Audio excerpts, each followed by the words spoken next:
Hello everybody, this is Fernando for the all-new latest Cryptids and Monsters video. Alright, let's go ahead and let's do another entry based on one of your newer suggestions. Keyword being based because I actually started with one of your suggestions, but in looking at the information, it brought me to this entry instead. And so I thought to myself, this stuff here seems a little bit more interesting than the other suggestions. So I gave that one just a brief pause from now, and I'm going to share this one instead. And I think you'll find this one pretty interesting too. So let's see what you guys think after everything is finished. But yes, I gave this series just a brief pause for a couple of days while I was focusing on other things. By the way, be sure to check out the latest EVP sessions that I've posted there in my Ghosts and Spirits channel. Basically, I recorded a bunch of stuff with my phone for the first time, like using my phone as a microphone, and I picked up some very interesting entries. But yes, check them out when you have a chance. I even provide a play-by-play showcasing notable stuff that happens at their specific mark, like in this case down to the second, and then you'll see what I was surprised to find in there too. But yes, as far as this new suggestion, it has to do with a cryptid that was found somewhere in France during the medieval times. Nothing in terms of it being today, at least, but at least for a good while, it seems like this thing truly terrorized a certain portion or a town there in France. And it has to do with this. It goes by several names. I'm going to use this name instead, known as La Peluda, which is also known as the Shaggy Beast, and also known as a French word as La Velue, which is French for the hairy one. Interesting stuff. Right away, you'll see that this is a cryptid that has a very memorable appearance. But let's go ahead and let's talk about all the info associated with this fascinating cryptid. So what is this La Peluda?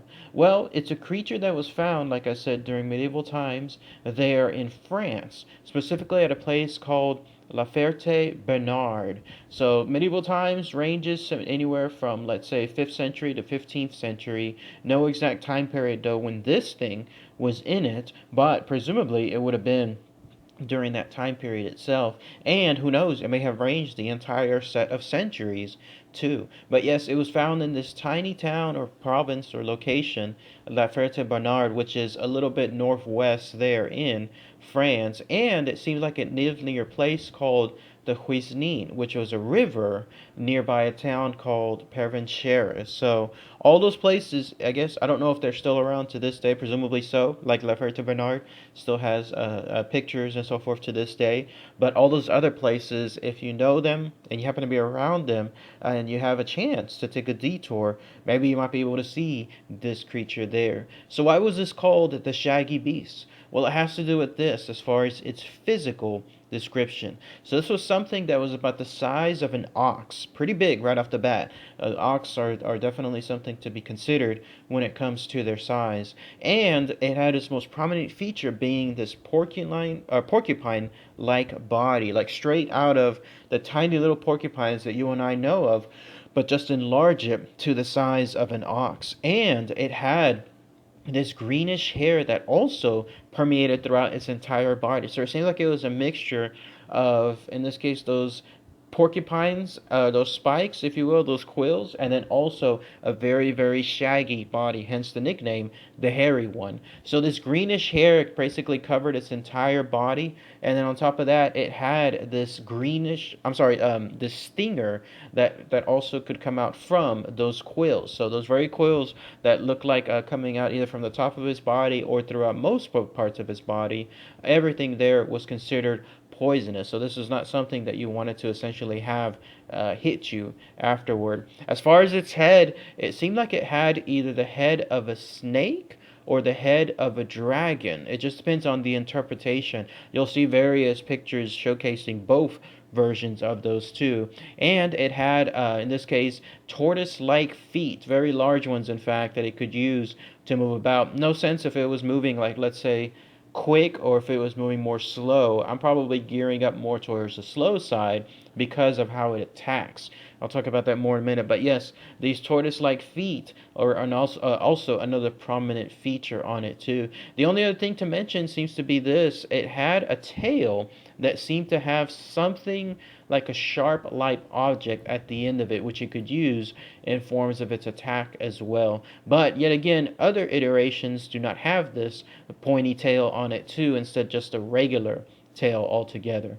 Now, as far as this creature and how it attacks, it has multiple points of attack. Like, this was a creature that it seems like it was made just for the defensive side. So for starters, it had this breath that could be considered very, very hot. In fact, it was so hot that it would sear anything that it came across, including crops. So this was not something to stand in front of if it happened to project its breath outward. Plus, it would also seem to have a powerful stream of water or acid that it could spit from its mouth as well. When I was reading that, it reminded me of Alien 3, the dog alien, how it could do that infamous spit of acid as a form of defense. Such is the case with this creature. So right off the bat, here you have its mouth having two, in this case, defensive attacks. And then as far as those quills, yes, they're not just there for a pretty picture. Absolutely, they're used on the defensive side, not just for the fact that you can't get close to it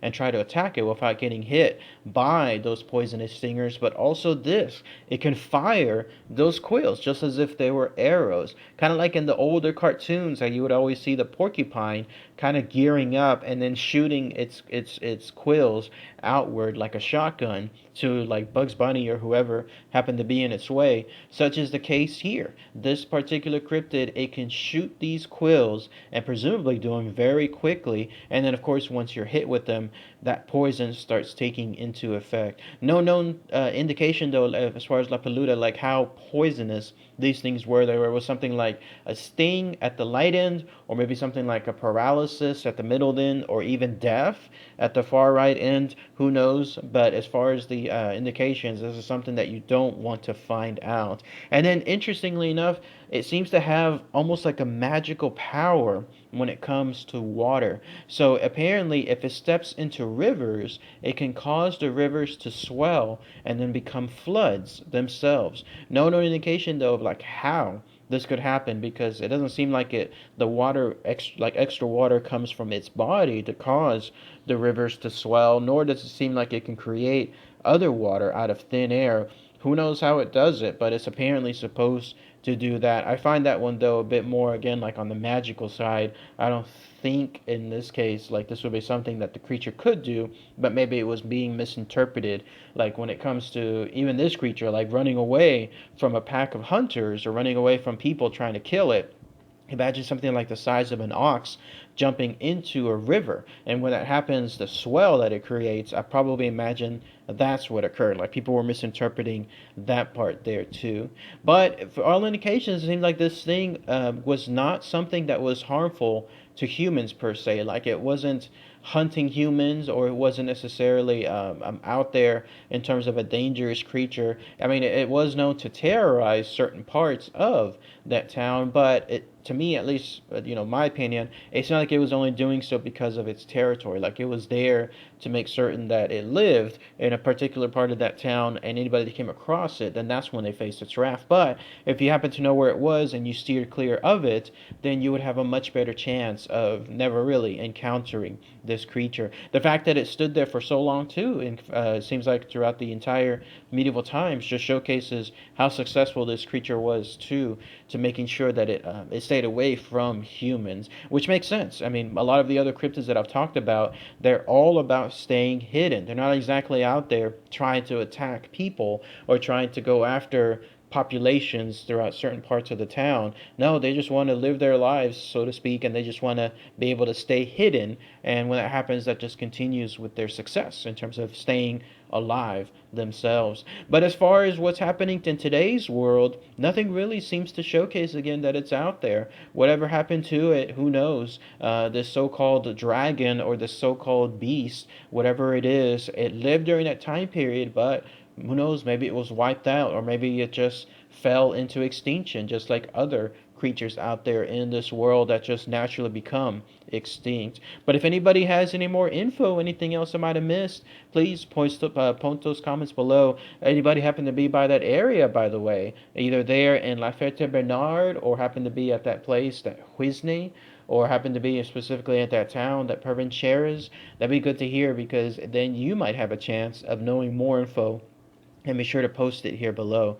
But otherwise, that's it. What do you guys think? A dangerous creature, a creature not to be messed with, a safe creature that's just pretty much trying to live its life? It'd be interesting to hear what your thoughts are. By the way, it did make an appearance in Secret Shadows and I'm Secret Saturdays. In fact, you're looking at a picture of it here. So at least with regards to this cryptid, for a little while, it was part of a TV series. So always good to share that info too. So, all right, everybody. Thanks again as always. Take care.